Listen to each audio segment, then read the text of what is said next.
Tom, I'm standing here in front of Joe Louis Arena where minutes ago head coach Mike Babcock just said his farewells to the media.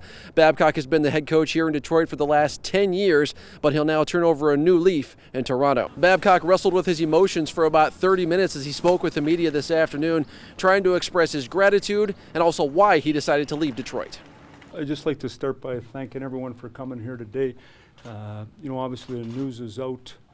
This is my opportunity to thank obviously Mr. and Mrs. I and Chris for the opportunity they've given me here, for Ken Holland for his guidance and his friendship and his help along the way,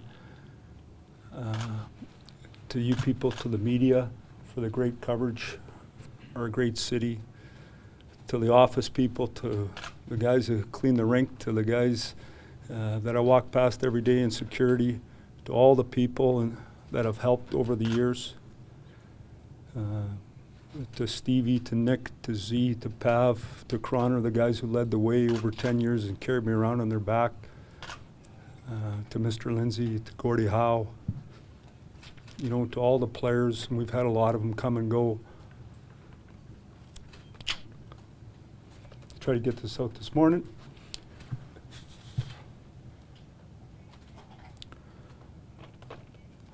It's been real special, to say the least, and the Illich has afforded my family to grow up here, to let my kids go to school, finish high school here, and as you can see, just as I talk, I'm emotionally involved with the franchise and with the city and with the people, and it's gives me great pride for what we were able to accomplish in my 10 years here. My decision to leave, it's my decision. My wife wanted me to make that clear. It's not on her. My decision. I'm a big believer that I've spent a lot of time in my life just chasing a dream and thinking you can make it happen, and it's worked out this far. So when you challenge your kids to do the same, I think it's important you do that. Don't get me wrong, I love it here. But I also think that it was time for me. I went back and forth 100 times and probably wore Kenny out being a pain in the butt, and I know I wore my family out.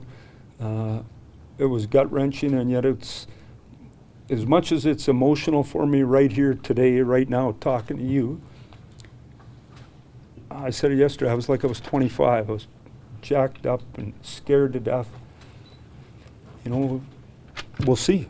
In the end, what happened is I think two pretty good friends sat down and talked it out. And he's my advisor too. So in this situation, it's hard because and in the end, I had to make a decision. And even though my family weighed in very heavily, this worked out good for my wife. It's 4 hours from here. That Porter Airport, you can get in and out to Windsor. It's a big city. We could live downtown. It's a change of life. My kids are all leaving anyway. That's going to be a shock to us anyway.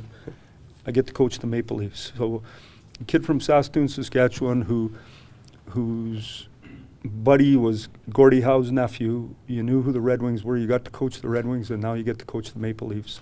The 8-year, $50 million deal that Babcock signed with the Maple Leafs makes him the richest coach in NHL history. The Red Wings are now expected to turn to Grand Rapids head coach Jeff Blashill to fill the coaching vacancy as soon as Grand Rapids season is over.